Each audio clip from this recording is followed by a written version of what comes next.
Hai, masih bersama saya, Mr. Z, bicara.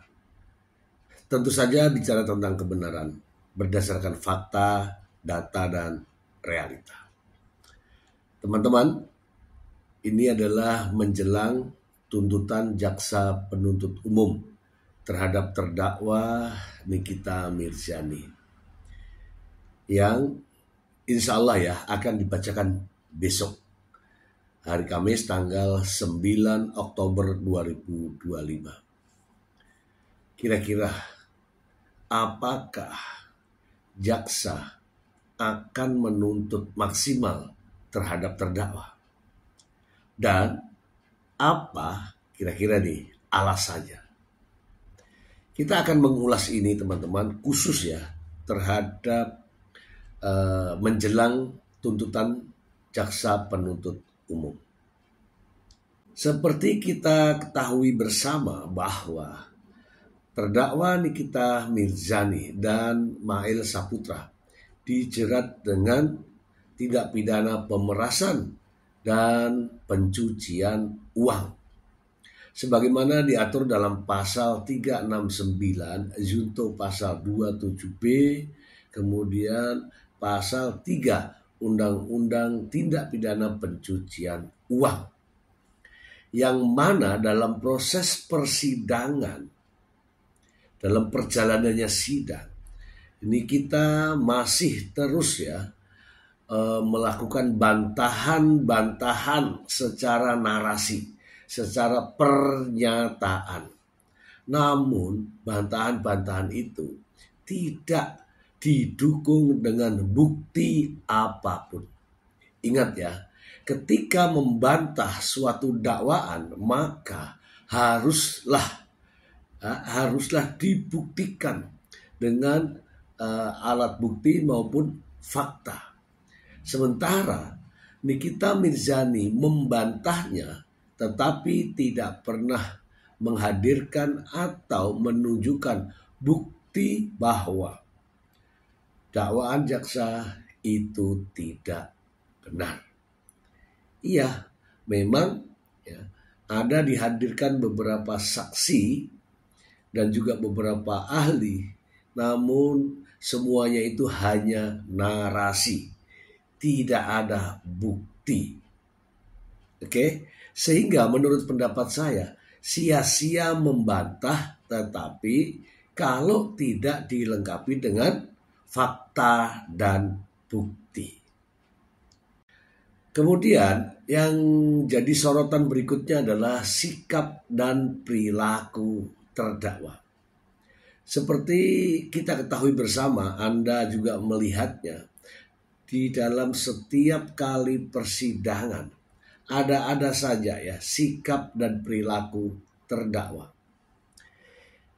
Seperti menunjuk-nunjuk jaksa penuntut umum, seperti mengatakan jaksa penuntut umum menye-menye, seperti ya kan menolak memakai rompi ketika akan dibawa ke rumah tahanan. Banyak hal, termasuk yang terakhir adalah joget di ruang persidangan. Kemudian masih banyak yang lainnya, termasuk membuat mimiknya ya dengan gaya ejekan ya terhadap jaksa penuntut umum. Inilah ya yang membuat ya Nikita Mirzani sebagai terdakwa adalah terdakwa yang sangat tidak lazim berperilaku aneh di ruang persidangan. Ya, kalau pengalaman saya melihat bahwa apa yang dilakukan Nikita Mirzani terdakwa di ruang persidangan itu sesuatu hal sebenarnya tidak perlu, tetapi itu dilakukan. Demi apa? Saya tidak tahu. Itulah sikap dan perilaku terdakwa di ruang persidangan. Teman-teman, terdakwa Nikita Mirzani dalam ruang persidangan tidak menunjukkan sikap yang sopan, sikap yang mematuhi ruang persidangan. Nampaknya sidang yang sangat krusial ini justru marwah persidangannya hancur ya, gara-gara sikap dan perilaku Nikita Mirzani. Mungkin Anda masih ingat ya, ketika upaya Nikita Mirzani waktu awal-awal persidangan. Nikita Mirzani setelah didakwa dengan perkara pemerasan dan tindak pidana pencucian uang, rupanya Nikita Mirzani mendapatkan ya support dari luar, yaitu adanya flash disk. Masih ingat ya teman-teman ya? Flash disk itu yang seharusnya Nikita Mirzani sebagai bahan untuk pribadinya, namun dinyatakan dalam persidangan bahwa yang mulia, saya mohon flash disk ini diputar. Namun ditolak oleh hakim karena memang belum waktunya. Nah, ketika ditolak oleh hakim dan hakim telah mengetuk palu, maka ketika itu terdakwa ngambek sehingga duduk lama di ruang persidangan, tidak mau menggunakan rompi, tidak mau kembali ke rumah tahanan pada saat itu. Dan itulah mengapa menjadi ramai di perbincangan publik ya. Tidak semestinya terdakwa melakukan perbuatan tersebut. Ya, setelah selesai sidang, maka jaksa penuntut umum akan segera mengembalikan terdakwa ke rumah tahanan. Selain itu, ada upaya-upaya lain, ya, upaya penangguhan penahanan yang beberapa kali ditolak. Setelah ditolaknya upaya penangguhan penahanan, ada lagi upaya lain, yaitu menyatakan dirinya sedang sakit dan ingin berobat keluar dari rumah tahanan. Ada yang menarik ya, ketika Nikita Mirzani mengajukan proses untuk izin berobat di luar. Setelah diizinkan, justru Nikita Mirzani mengatakan, saya ingin bersidang yang mulia. Anda masih ingat itu? Ketika itu masih ada pengacara Fahmi Bahmid saat sidang. Oke, masih ingat? Ya itulah cara-cara yang dilakukan oleh Nikita Mirzani, upaya-upayanya untuk bisa keluar dari rumah tahanan. Saya juga ya menyoroti sikap dari penasihat hukum. Ya, sikap dari penasihat hukum. Tugasnya penasihat hukum adalah memberikan nasihat, memberikan pandangan-pandangan hukum terkait permasalahan yang dihadapi oleh kliennya, oleh terdakwa. Namun faktanya saya melihat bahwa nampaknya penasihat hukum ini sepaham dengan apa yang dilakukan oleh terdakwa, sementara perbuatan terdakwa itu bisa dikatakan sebagai tidak etis ya, tidak logis, dan bahkan tidak ada sopan ya, tidak ada sopan.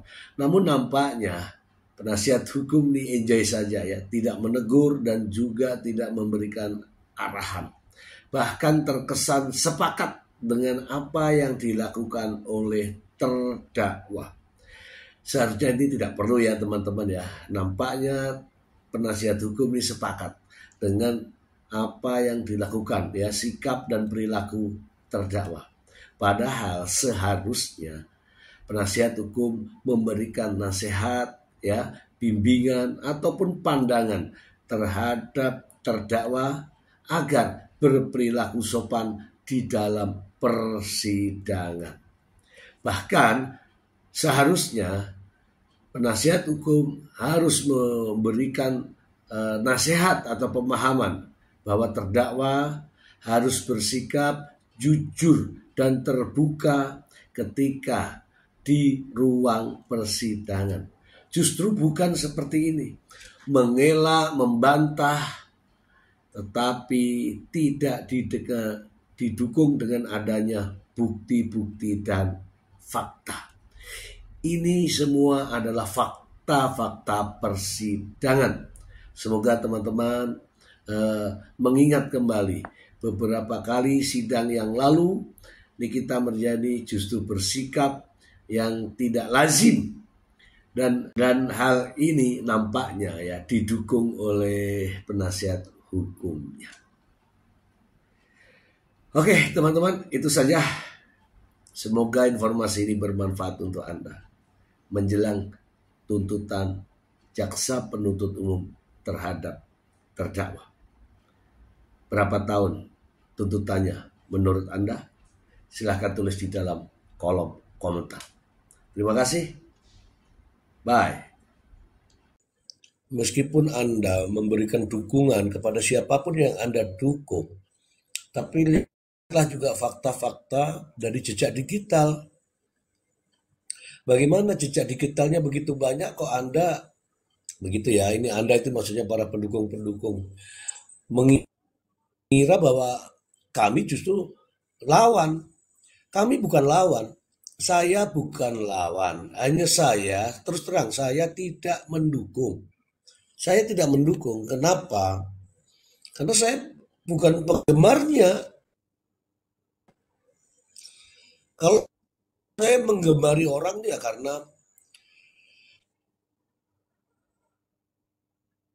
orang itu bisa dijadikan panutan.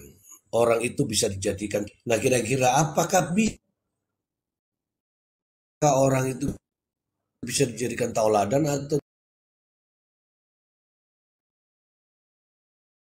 tidak?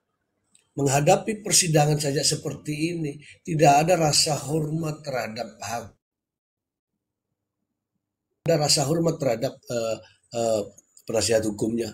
Bagaimana bisa? Bagaimana bisa? Menghormati itu tidak harus dengan mengucap dengan tangan begini, tidak. Menghormati itu dengan sikap. Hakim sudah menegur satu kali, terdakwa diam, ya diam, ya yang mulia, diam sudah. Jangan diulang lagi. Ada waktunya.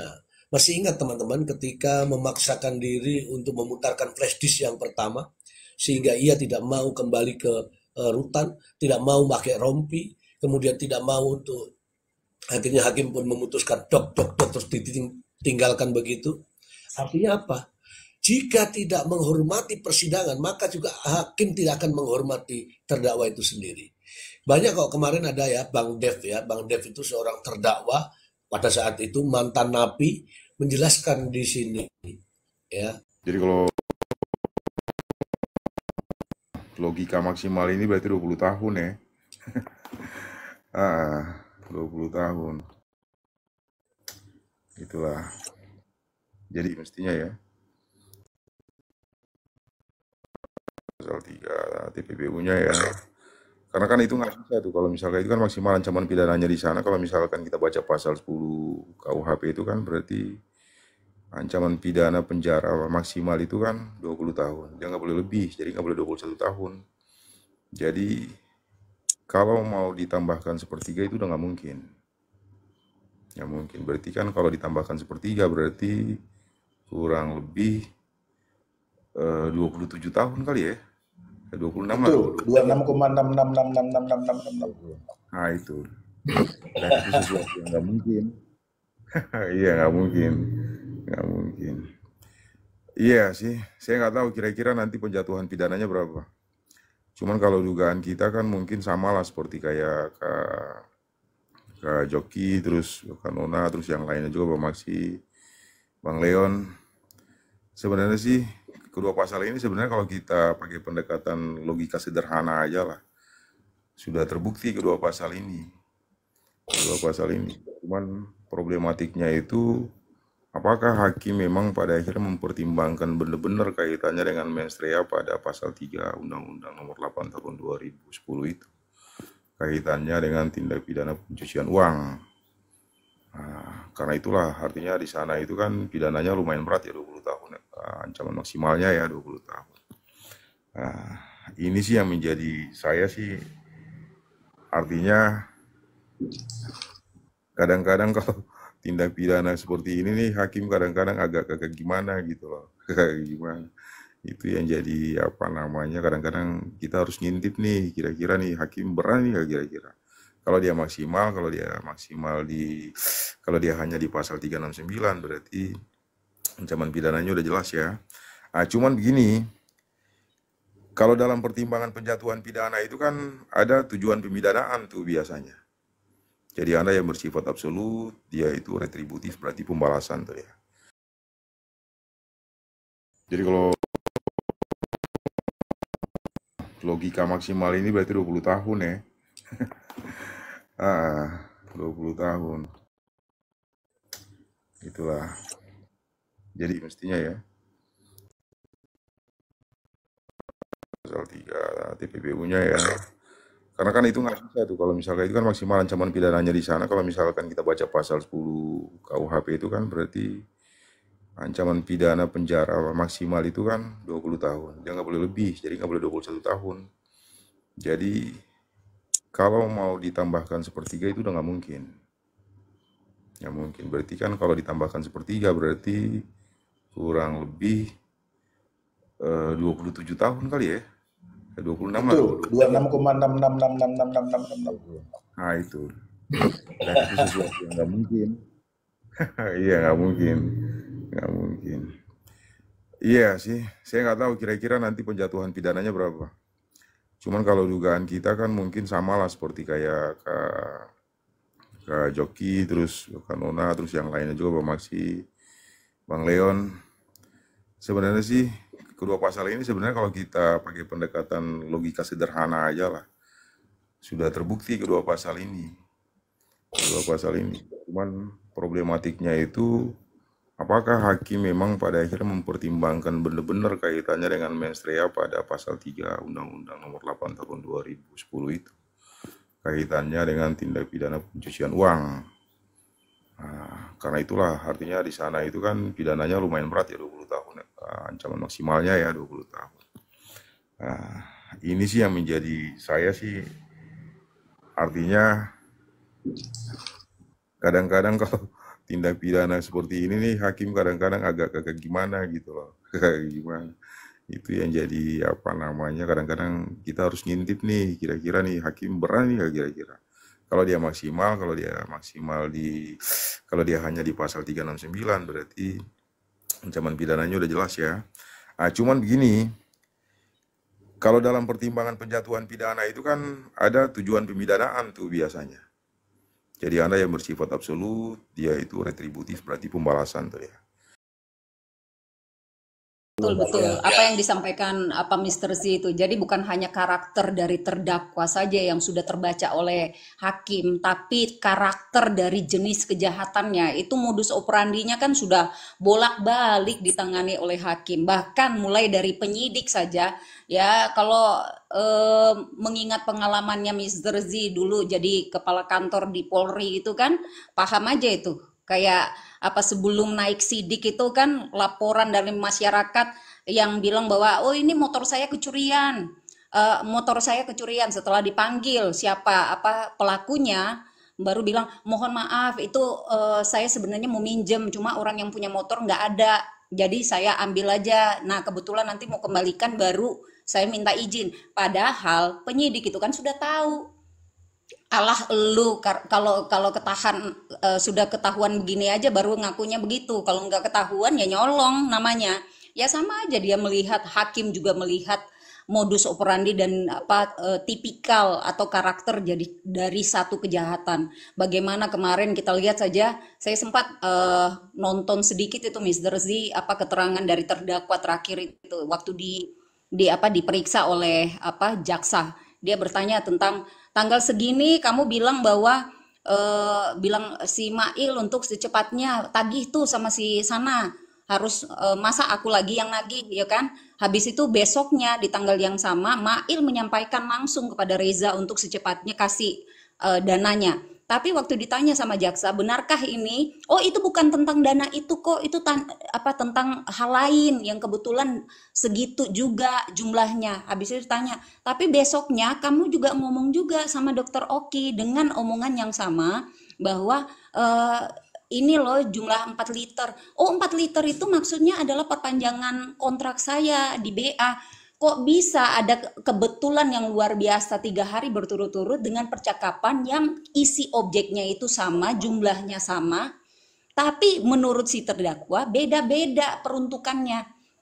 Luar biasa. Nah, kalau hakim melihat itu, hakim kan lihat itu. Saya lihat juga ekspresi dari hakim. Paling dalam hatinya, lu yang baru penjahat kemarin sore 4M aja lu masih puter-puter gitu kan. Sudah jelas-jelas loh